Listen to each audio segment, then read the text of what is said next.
Are you an adult chess improver? Then this video is for you. Hello, I'm Grandmaster and FIDE trainer Priyadarshan Kannapan, founder of Chess Gaja. At Chess Gaja, we don't just work with kids, but a lot of adults, corporate professionals, CEOs, and so on. And all of them want to get better at the game. And they ask, like, how should I get better? Is it similar to, let's say, how a kid would get better at chess? There are some areas where chess improvement is different for adults, and that is what I'm going to be talking in detail in today's video. So this video is mainly for, let's say, amateurs, beginners, intermediate level adult chess learners. So let's say if your rating is up to 1500, 1600, from 0 to 1600 or so, I think this video would be really, really helpful for you if you're an adult chess improver. The first thing to note is that, adult learners often make mistakes or blunders and they lose because they generally get tired by the time they reach middle game or end game, and they kind of lose focus, and or they might even run into time trouble. And most of the times the mistake would be in form of a tactical blunder or a tactical mistake. So it is very crucial that you are kind of sharp and alert. So you constantly have to train your tactical vision, visualization patterns, and so on. So you don't make those blunders when you're tired or when there's fatigue and when you lose focus. This is a very important point. Other thing I would say is, like, do not get obsessed over learning opening theory. Try to keep opening theory or your repertoire very simple, easy to remember, easy to learn. Maybe I would even suggest learn some setups, like something like, let's say, like Cole or London, something that is very easy to remember, easy to understand the plans, instead of playing some very sharp, aggressive openings like, let's say, Naidorf or something like that, or King's Indian defense and so on. Because there, then you have to spend a lot of energy trying to remember your variations, long variations, and so on. So it is highly advisable you play some solid middle games by getting to play some setup kind of openings as both white and black, and try to take the end game to middle game or even end games, and try to outplay your opponents there, I would say. And one major area generally young players they don't focus much is end games. So if you're an adult improver and you're strong at end games, you can confidently liquidate into an equal end game position and try to gradually outplay your young opponents that when you go and play in tournaments.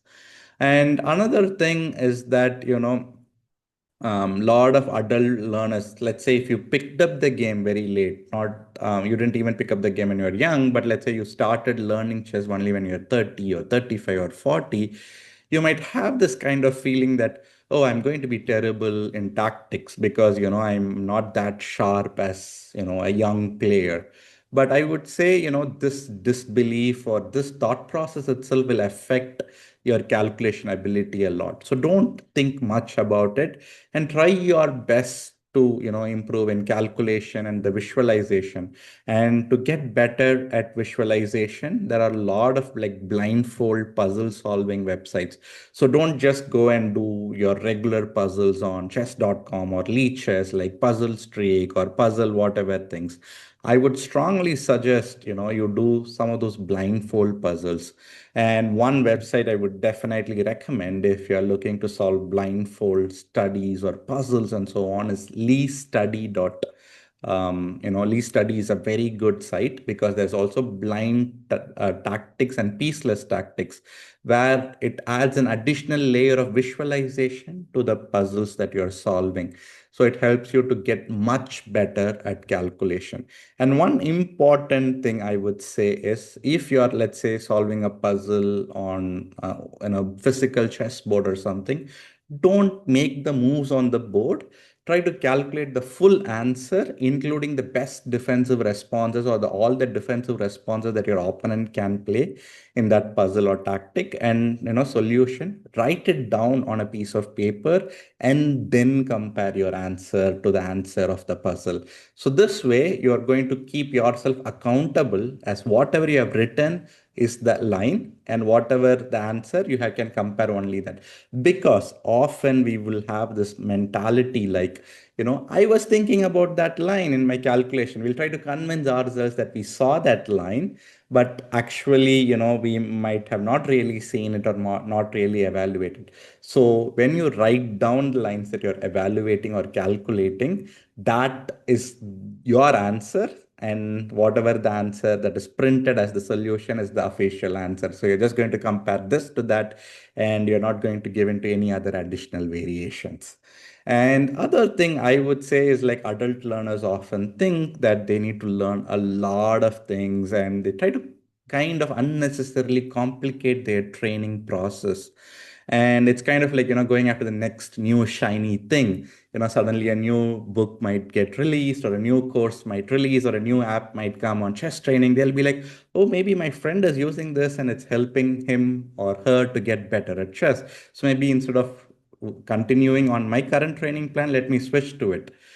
Chess learning, chess improvement, chess journey of improvement is different for every player. So keep your training plan fairly simple, straightforward, and something that you stick to. That is one of the major problems I often see with the adult learners. They are unable to stick to the plan that they are currently following. And then they kind of like abandon the plan they are following and start to do some other new plan and something like that. Better is to keep a simple plan, focus on one area of chess improvement at a time. It could be improving your calculation, it could be improving your middle game, and just focusing on that and getting better at it, and then moving on to the next area of chess improvement. So, related to the point that I just now mentioned, is that you should kind of limit the study materials as well. If you pick a book, try to finish as much as possible in the book before you go to the next book. Or if you pick up a chess course, read the full course if it's good, if you like reading it and you feel it's helping you to improve. Read the full chess course, then jump to the next course, and so on. And it's always suggested to follow or read material that is written by well-known players, so that there is like a lot of authority on the content and they know what they are talking about. So that is what I would say. Instead of reading every random chess article out there or every random YouTube video, keep your sources of chess content to very reliable, trustable, verifiable chess material out there. So it'll kind of help you to easily like like understand the information, and help you to improve your game. And another area of mistake that adult learners do when they are playing a game is they might get a lot of thoughts, and they might overcomplicate their calculation. They might overcomplicate the variations for themselves as well as possibilities for the opponent, and burn a lot of time and run into time trouble. Remember, keep it simple in training as well as during the game. Keep it simple and you will do really, really good if you're an adult chess learner, if you're an intermediate or a beginner chess level. And some other additional points I would definitely say for adult learners: have the strong belief that you can get better at chess.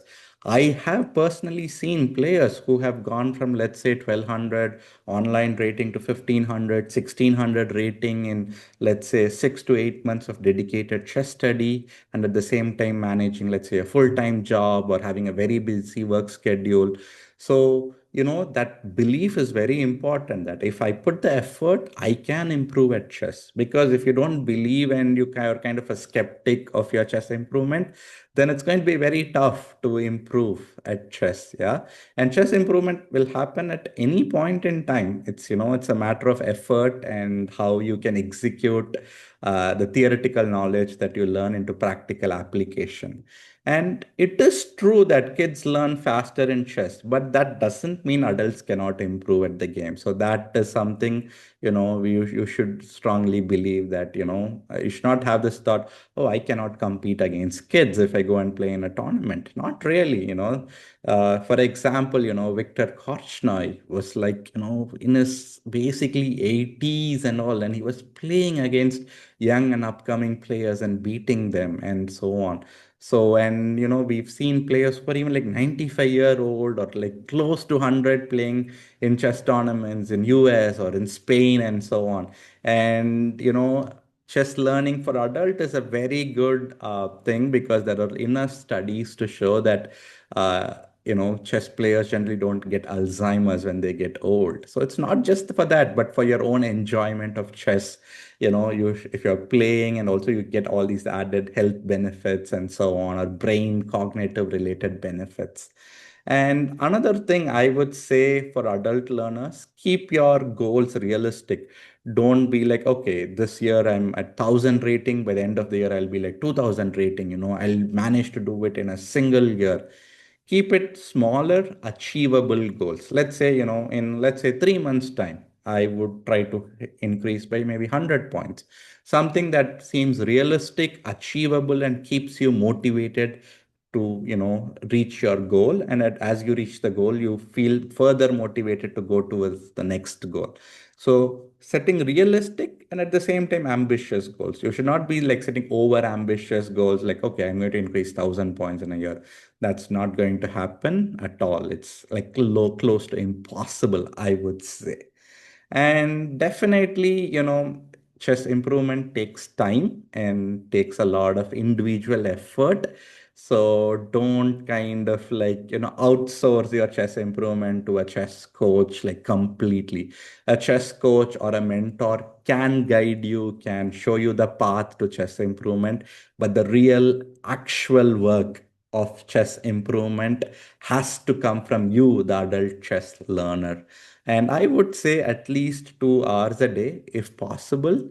Maybe in between your work, if you have a very hectic, busy schedule, in between breaks, 5-10 minutes, solve puzzles here and there, and try to, dedicatedly spend 1 hour of focused time, in a day. And this 5-10 minute, mini puzzle solving things that you do on your phone app or something, those also do count as chess preparation time. So 1 hour of dedicated time with multiple 5-minute breaks in a day will give you to that 2 hour mark of chess preparation per day. And certainly, I would always suggest, if possible, work 2 hours of chess in a week with your coach or mentor, so they can guide you on which area to work, what areas you're not doing well.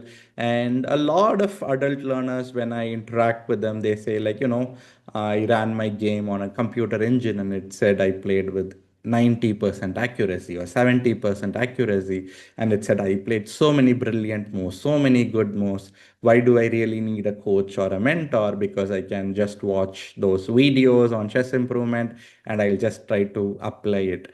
But the problem I see often is that you will do it for a few days and then you'll kind of break the routine and that habit gets broken. And there's not anyone to keep you accountable for your chess goals and for your chess improvement. So this is where I think a chess coach, or maybe more of a chess mentor, someone who has consistently done the chess training themselves, can keep you focused on your goals and keep you accountable on your chess improvement mission, would be very, very helpful.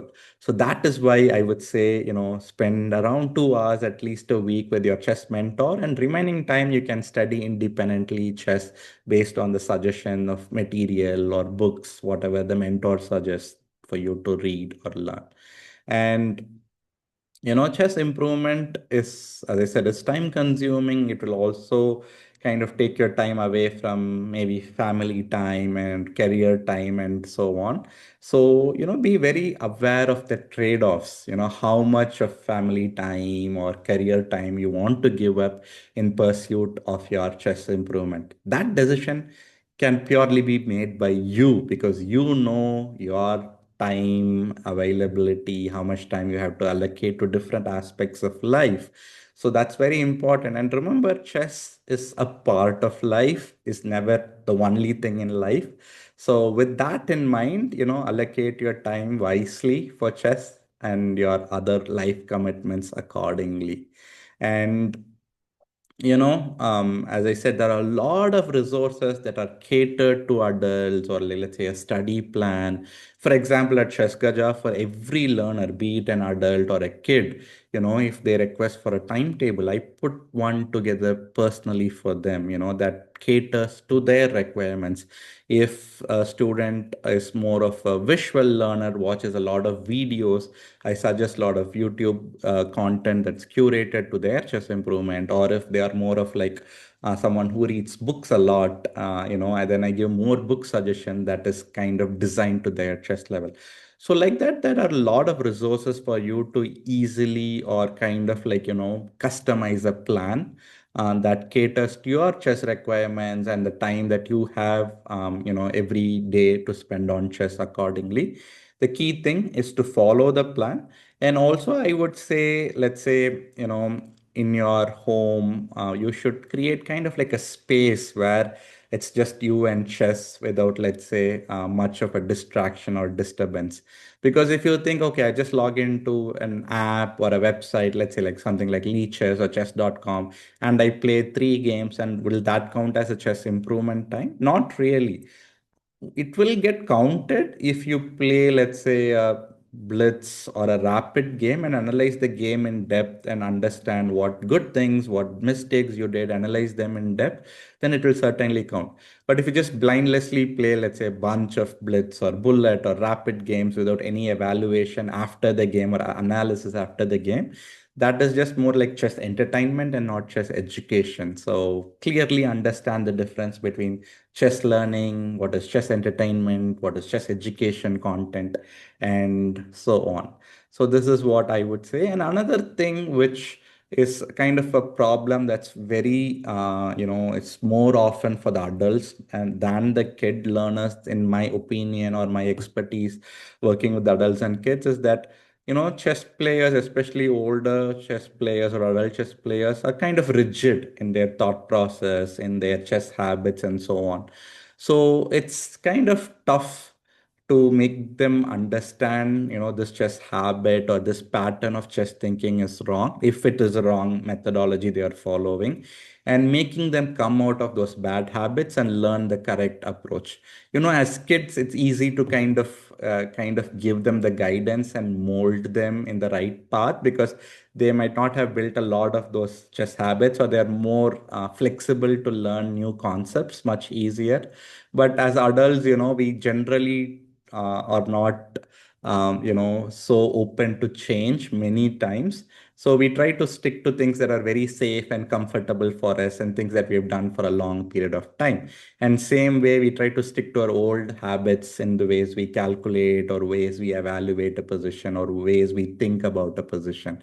But let's say, this is where a right mentor can kind of say what's the mistake you're doing with your old methodology of approaching a position, and what is like the right approach to the position. And it will be a gradual change, and you should be open to the change and not resist this,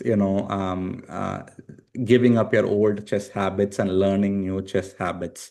And another important thing I would say for all adult chess learners is, keep your goals not rating driven, but let's say more of skill improvement. So for example, let's say if we are now in November of 2025 and we are recording this video, from 3 to 4 months from now, let's say in March 2026, if I'm an adult chess learner, what kind of a goal I should set? Let's assume my rating, or your rating in November is something like 1500, let's assume. Then what goal you should set is, you should not set like, my rating should be 1800 by end of March.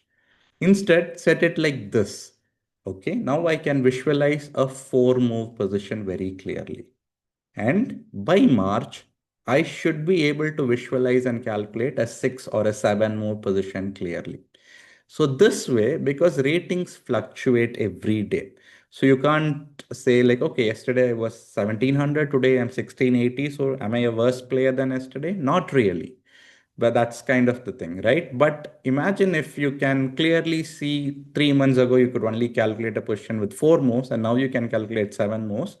That is really a proof for you to say, yeah, I can calculate much better than when I started my chess improvement journey.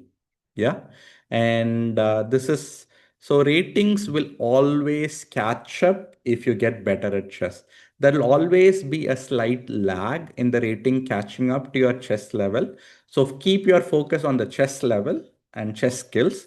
When that improves, the rating with a small lag will always catch up.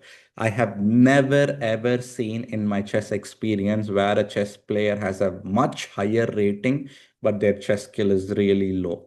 But I've always seen the other way around. Someone's rating would be much lower, but their chess skills would be much higher. And in all those instances, generally within 3 to 6 months time frame, the rating will catch up to their skills. And that means there's going to be rating growth there. Yeah. So that is the thing. And some more points which I've already mentioned in this video, but I would quickly kind of recap or summarize. Prioritize tactics and visualization ability, and don't put too much effort or in learning new openings or the shiny new gambits. Keep your learning in openings to very simple setups where you can get to like middle game positions and even end games and go from there. And have a very clear, consistent practice schedule and what material you are going to study when you're working on your game. And sometimes you will break your let's say your practice. You might not be able to follow your schedule due to life updates or life changes. Don't be too hard on yourself as an adult chess learner. Pick up from wherever you left, and once again start again and build the habit. It always happens. We are always unable to stick to a plan, but the important thing is not to break the plan for too many days. Like, we have to get back, maybe let's say if 2 days, if you are unable to practice, the third day we should get back to a chess learning and pick it up from there and go from there. And most importantly, we should strongly believe that as an adult chess learner, as let's say a beginner level player or a club level player, you can improve in chess. That strong self belief is absolutely necessary to get better and go further and further in your chess improvement journey.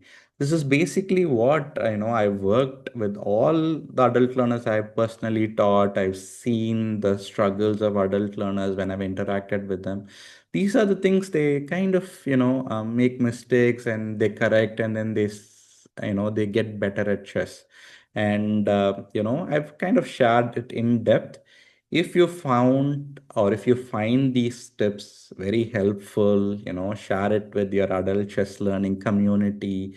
And definitely watch a lot of videos are at Chess Gaja's YouTube channel are about chess education content. There are some chess entertainment content as well, but predominantly it's chess education content where you can learn useful chess tips and so on. So definitely do subscribe to the channel. And at Chess Gaja, we have offer adult one-on-one classes across the world online. We have learners from 40 plus countries taking classes, and at least one-fifth of our students are adult learners, and they've all progressing in their chess goals. So if you're looking for chess classes, do check out the Chess Gaja's website and reach out to the Chess Gaja's team for chess improvement classes. So that's basically all the tips or advice I have for all the adult learners, chess learners out there. So keep the strong self-belief and continue to work on your game, and you will all do great in your chess journey. Signing off is Grandmaster and FIDE trainer Priyadarshan Kannapan, founder of Chess Gaja Academy. I will see you all in another chess improvement video. Thank you for watching. Bye bye.